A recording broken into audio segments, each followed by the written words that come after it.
सभी व्यूअर्स को मेरा जय माता दी। और मैं और मेरी तरफ से और उपासना चैनल की तरफ से आप सभी को हार्दिक अभिनंदन। तो आज हम बात करने वाले हैं अनंत चतुर्दशी की और गणेश स्थापना की।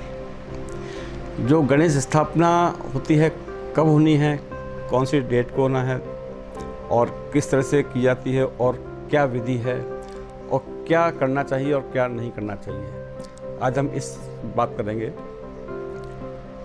पहले हम बात करें कि गणेश जी की स्थापना क्यों की जाती है। स्थापना तो चतुर्थी हर मंथ को आती है, लेकिन जो भाद्रपद की चतुर्थी जो आती है, शुक्ल पक्ष की चतुर्थी आती है, इस दिन गणेश जी का जन्म उत्सव भी मनाया जाता है।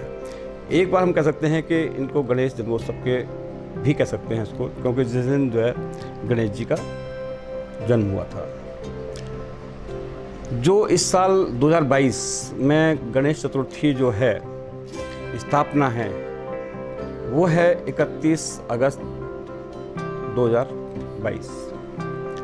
तो इसमें इस शुभ टाइम क्या रहेगा इसका और किस तरह से करनी है, इस पर बात करेंगे अपन। और इस बार जो है इसका शुभ टाइम है, शुभ समय है इसका सुबह 6:19 से 8:25 तक है। उसके बाद 9:18 से 10:24 तक इसका शुभ टाइम है स्थापना का। गणेश जी का जो अपन स्थापना करते हैं, वो किस तरह से करना चाहिए स्थापना।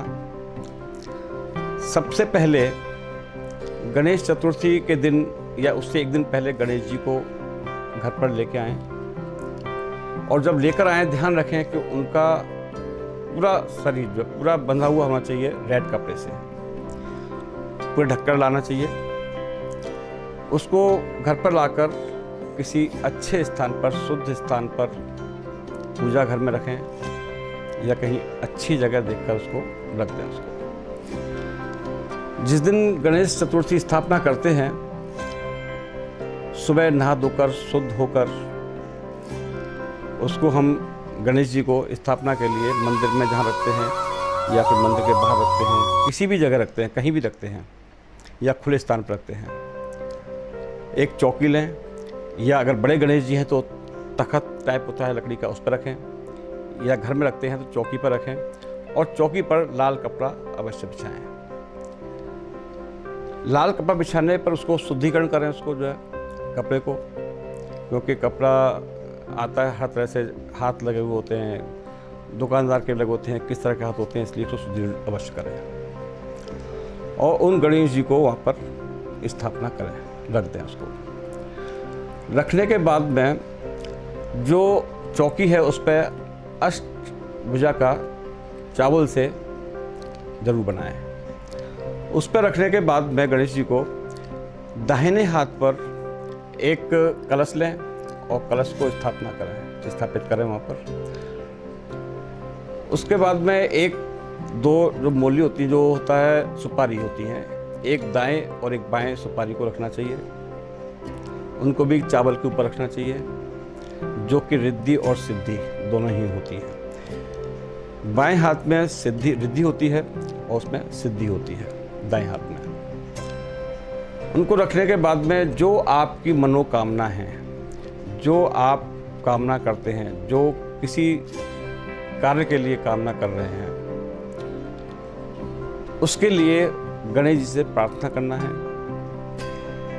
प्रार्थना करने के लिए हाथ में एक सुपारी लें, चावल लें, पुष्प लें और एक कॉइन ले लें, 1 रुपया, 2 रुपया, 5 रुपया, जो भी लेना चाहते हैं, और हाथ में थोड़ा जल डालकर और गणेश जी से प्रार्थना करें कि जो भी आपकी कामना है, जो भी आपकी कार्य के लिए कर रहे हैं आप, मेरा कार्य सिद्ध हो, और उसको लेकर जल में आप डाल दीजिएगा कलश में। फिर उसके बाद में एक नारियल लें, जहाँ पर देखा हुआ नारियल में 3 निशान होते हैं, जहाँ से पानी अपन लेते हैं, निकालते हैं उसमें से। कच्चा नारियल होना चाहिए। उस नारियल पर एक जो भी दक्षिणा लेनी है, दबी 10, 5 जो भी लगाना है आपको उस पर लगा के और कलावे से बांधकर उस पर रख देना चाहिए। उसके बाद में आप पहले दूध लें, कच्चा दूध लें, आप फिर दही लें, फिर उसके बाद में शहद लें और घी लें और घी लेने के बाद में शक्कर लें। इन सब चीज़ों को लेकर एक पंचामृत बना लें और पंचामृत से पहले उसको बाउल में रख लें। दुर्वा होती है जिसको कहते हैं घास, हरी घास होती है, जो भी शुद्ध करना है जिसको भी, और दुर्वा से ही शुद्ध करना है। जैसे जल से शुद्ध करना है, दुर्वा को जल में डुबो के उनको छींटे मारने हैं, वो शुद्धिकरण वो होता है। तो ये स्थापना करने के बाद में उसको पहले शुद्ध जल से उनको शुद्धिकरण करना है। शुद्धिकरण करने के बाद में उसको पंचामृत से उसको छींटे मारने हैं, शुद्ध करना है, उनको स्नान करना है, क्योंकि मिट्टी के गणेश जी होते हैं इसलिए उनको छींटे ही मार सकते हैं उनको, और फूल से छींटे ना मारें, और क्योंकि गणेश जी को दुर्वा बहुत पसंद है, घास जो हरी घास होती है, तो उससे शुद्धिकरण करें। उसके बाद पंचामृत जो बनाया हुआ है उससे शुद्धिकरण करें, फिर उसके बाद में शुद्ध जल से शुद्धिकरण करें उसको, उसके बाद में गंगा जल से शुद्धिकरण करना है। उसके बाद में उनको गणेश जी को जनेऊ अवश्य पहनाएं, क्योंकि जनेऊ का एक अपना महत्व है गणेश जी को। उसके बाद में वस्त्र अगर लेकर आए हैं गणेश जी के आप, तो गणेश जी को वस्त्र पहनाएं। अगर वस्त्र नहीं लेकर आए हैं तो उनके गले में जो कलावा होता है, कलावे का वस्त्र डाल सकते हैं। तिलक लगाना है उनको, अक्षत लगाना है। उसके बाद में उनको 5 फल चढ़ाने हैं। 5 फल चढ़ाने के बाद में कुछ मीठा भी चढ़ाना है। जिस दिन स्थापना कर रहे हैं उस दिन ध्यान रहे कि 21 मोदक, 21 लड्डू चढ़ाएं फर्स्ट डे। जल रखें उनके लिए, और जो भोग लगाया है आपने 21 लड्डुओं का, उसमें से 5 लड्डू आपको गणेश जी के पास ही रखने हैं और बाकी जो लड्डू हैं वो प्रसाद में वितरण कर दें। इस तरह से उनको सुबह और शाम दोनों टाइम आरती करनी है। आरती करें उनको जो है। आरती करने के बाद में उनको जो सुबह जो हम लोग डेली आरती करें, उनके बाद में उनको डेली इनको शुद्धिकरण नहीं करना है, कुछ भी नहीं करना है।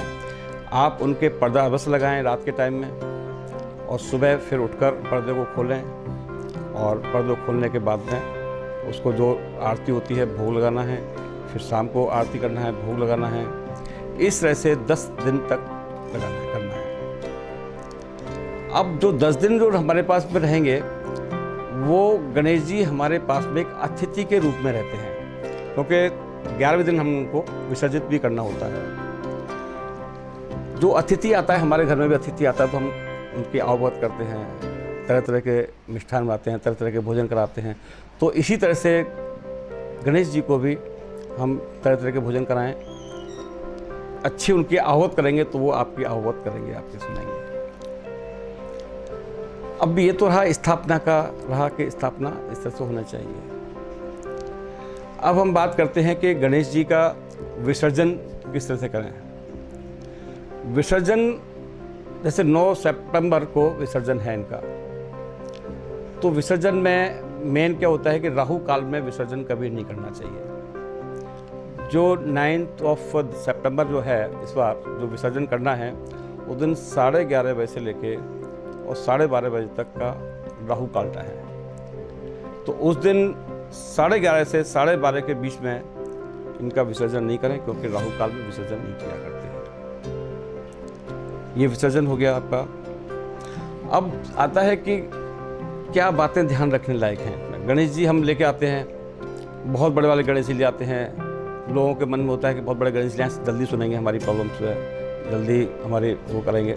ऐसा कुछ नहीं है। आप बड़े छोटे गणेश जी लेके आएँ, और आज के मार्केट में देखते हैं कि गणेश जी का कोई लेटे हुए गणेश जी आ रहे हैं, कुछ डांस करते हुए गणेश जी आ रहे हैं, या कभी लेटे हुए आ रहे हैं गणेश जी चश्मा लगा के। मतलब इस तरह से लोगों ने गणेश जी को सेल आउट करने के लिए उनकी नई नई उनकी पोजीशंस बना दी। ये ध्यान रखें, गणेश जी हमारे चाहे तो खड़े हुए गणेश जी लाएं या फिर बैठे हुए गणेश जी लाएं। नृत्य करते हुए गणेश जी कभी ना लाएं। उसमें अगर आप नृत्य करते हुए गणेश जी लेके आ रहे हैं तो घर में आपके अशांति 100% होनी ही है आपके घर। और ध्यान रहे, गणेश जी को कभी दीवार के सहारे ना लगाएं। अगर दीवार के सहारे गणेश जी लगाते हैं तो उसमें आपकी आर्थिक दृष्टि से नुकसान होना तय है।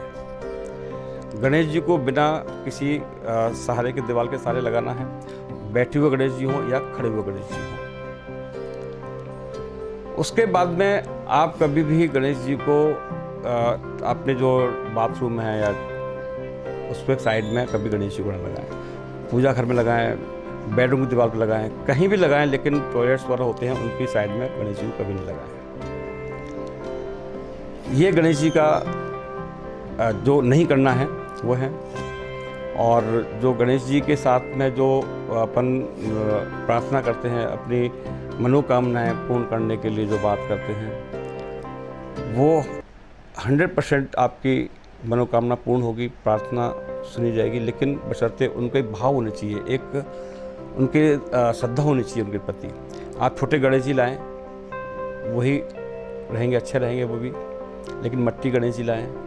अगर बहुत लोग आज भी तारीख में भी घर पर मट्टी के गणेश जी बना के उनकी पूजा करते हैं तो ये बहुत अच्छा है। और ये गणेश चतुर्थी जो स्थापना दिवस मनाते हैं या जन्मोत्सव मनाते हैं, वो महाराष्ट्र से स्टार्ट हुआ था। इसका सबसे पहले महाराष्ट्र में ही स्टार्ट हुआ था और महाराष्ट्र से धीरे करके आसपास के जो शहर हैं उसमें हुआ, फिर पास के स्टेट्स हैं उनमें हुआ। आज की तारीख में स्थापना दिवस या गणेश चतुर्थी का पूरे भारतवर्ष में बड़े धूमधाम से मनाया जाता है। उसके बाद में जो भारतवंशी बाहर रहते हैं वो भी मनाते हैं, बाहर रहते हैं। और जो 9 दिन 10 दिन तक रहते हैं गणेश जी, उस दिन बड़ी धूमधाम से रहती है। हर घर में बड़ा हर्षोल्लास मनाया जाता है, कीर्तन वगैरह कराते हैं। तो ये सब होते हैं भाव और श्रद्धा। अगर भाव और श्रद्धा से आप छोटे गणेश जी लाएंगे तो वो आपके सुनेंगे, और बहुत बड़े गणेश जी लेके आएंगे, भाव श्रद्धा नहीं है तो कोई फायदा नहीं है उसका। तो उनका जब स्थापना करते हैं, पहले दिन आपने जनेऊ पहनाते हैं, ये ध्यान रखें कि 9 दिन तक उनके जनेऊ को चेंज करना चाहिए। अगर कपड़ा पहनाते हैं तो बहुत अच्छी है, अगर वैद्य नहीं पहनाते हैं तो जो कलावा पहनाया हुआ है वो भी आपको डेली चेंज करना है। और सुबह और शाम डेली उनका भोग लगाएं और अच्छे अच्छे व्यंजन लगा के भोग दें, तो गणेश जी खुश होंगे और आपकी सब कुछ पूरा सुनेंगे और आपकी मनोकामना पूर्ण होंगी। इन लास्ट में मेरी तरफ से, उपासना टीम की तरफ से, सभी की तरफ से आपको बहुत बहुत बधाई हो, शुभकामनाएं आपको। आपकी सारी जितनी भी प्रार्थना है, मनोकामनाएं पूर्ण हो आपकी, ऐसा हमारा